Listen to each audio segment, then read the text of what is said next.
We are back. This is Magnet Network live at the Spirit of York in the heart of the Distillery District right here in Toronto.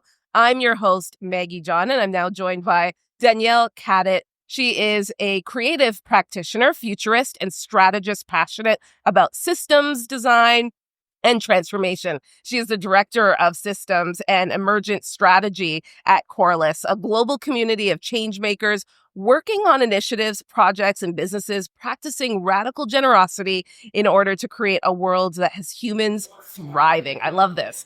Over the last decade, her experiences range from the areas of technology, finance, operations, grassroots organizing, and maker education. Welcome, Danielle. Thank you. So happy to be here. You know what? I have to say, not that the others weren't amazing, but I've been looking forward to this conversation. Oh, thank you. I really have. I'm curious as to what you do. So tell me a little bit more about Coralus. So Coralus started in 2015. It was formerly known as SheEO, and it was an experiment in what we call radical generosity. And its founder, Vicky Saunders, as a serial entrepreneur who had a dream where she opened up the newspaper and the headline read, "A million women crowdfund $1 billion and don't expect a financial return." Wow. That gives me goosebumps. Yeah. And so she started in Canada first, in living rooms, in cozy spaces like the ones that we've been hosting in at Magnet here, and enrolling women to pool their money together, $1,100 each, into a $500,000 fund at first, invited in applicants who are founders that identify as women or non-binary to apply for this funding. And these are women who majority own the company and are also working on world-changing initiatives, really addressing things like healthcare, sustainability, as well as peace and justice.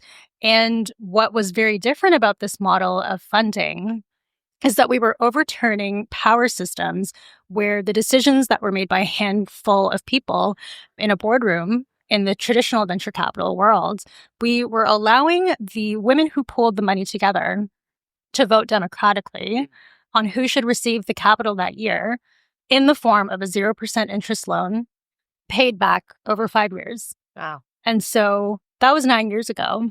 And fast forward, we have really created a beautiful community of changemakers who have values based in reciprocity and care and generosity that might not be so radical after all. Yeah. And since then, we have circulated nearly $20 million in capital. Wow. To almost 200 ventures in 5 countries, Canada, US, the UK, Australia, and New Zealand. And I think the thing that I want to underline is the chat that I gave today was about radical capital innovation and about money, but it looks like money, but it feels altogether different. And that is the kind of care that we want to create in this world. And we want to invite in the other people who want to practice a new way of being, practice a new way of doing, and practice a new way of being in relationship. Why do we call this radical? Because I feel like this is what we do as women, right? How many times, I hear of a need and it's like, okay, well, I have this and I have that. And I know that Sheila up the road has, we just organically always do this. Yeah. And yet we call it radical, but it's just like, it's innate. It's in us. Mm-hmm. I think that's the really interesting thing. I've been having a really fun time saying radical so many times today, radical capital, radical generosity, but that's really it, perhaps. Innovation and something that seems so radical is actually so simple. And it's just a return to the values that make us human and have us relate to one another in ways that just feel so much better than what we have now in broken systems and kind of like this disembodied loneliness epidemic that we've been feeling here. How do you see this transformative for the women who receive the capital, but also for the women who are empowered to then also give? I think that's where the radical generosity feels like reciprocal, and how being able to use money in a different way where you are also joining this community and contributing to invest in yourself, invest in a better world, invest in founders who are giving you hope for a new future. And I really think that if we look at money as beyond just like a tool or a way to account for debts and things like that. How could we look at money differently? For example, money as a contribution of love, or money as nutrients flowing. The design of our fund is really regenerative, just like nature. And so we use these principles of nature because it's really a return to the roots of how we are in relationship with one another. Money can also be freedom I for love that many one. people. Yeah. How have you seen that embodied, shown in the women who have received these loans? That's a really great question, because a big part of our very simple criteria is that you are 51% or more women or non-binary led. And so that's really important, because in order to be able to make some of the bold decisions and really have the leadership that you want to create and the transformation that you want to create in the world, you need to be able to have that majority ownership and to be able to have that decision making.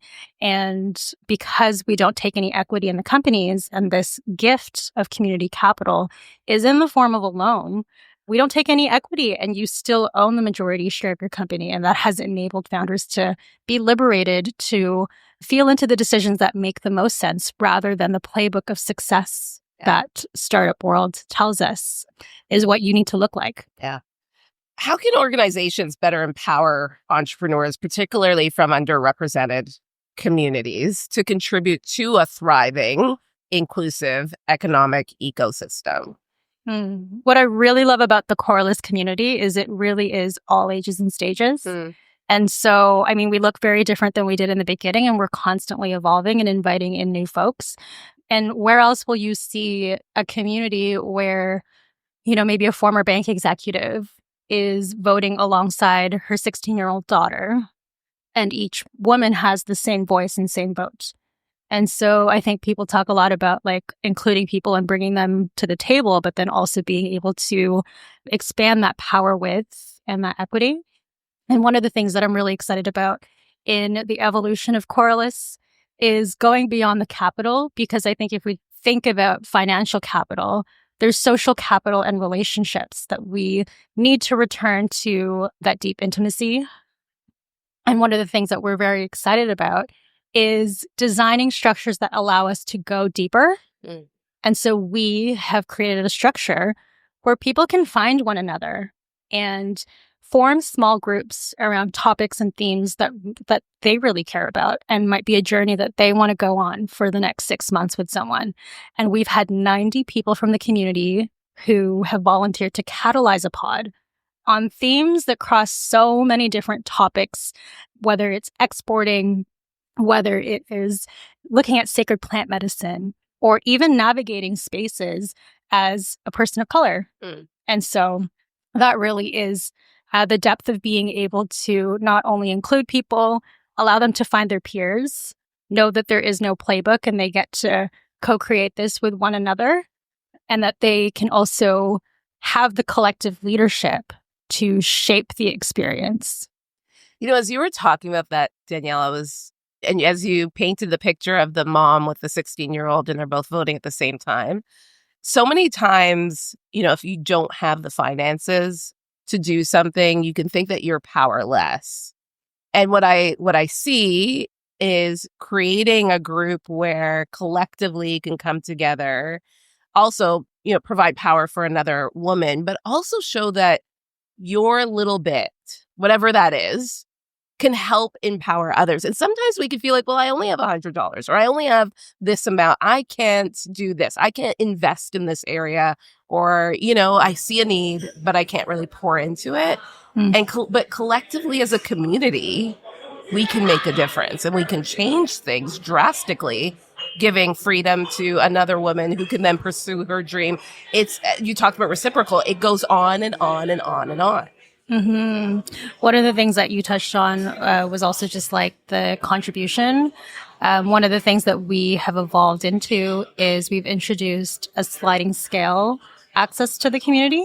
And so we have different levels of participation, because sometimes money can be a barrier. Right. And we haven't tiered anything so that you get more if you contribute at a higher level. It really is your leap to make a contribution to invest in yourself and invest in a better world. And really, once you're in, one of the things that we like to introduce is this idea of broadening our definition of capital. And we like to think about different forms of capital, whether it's social capital, familial capital, the capital that you have in terms of your innate skills and abilities that you can bring to the table. And one of our core practices is called ask and give. And so one of the things that you kind of experience when you join this community at first is you'll have a warm welcome. And the first thing people say here is, how can I help you? And so really people are leaning into that spirit of generosity and the abundance of capital we have here that goes beyond financial. I love it. Thank you so much, Danielle, for joining me today. Thank you. That was Danielle Cadhit. She is the Director of Systems and Emergent Strategy at Coralus.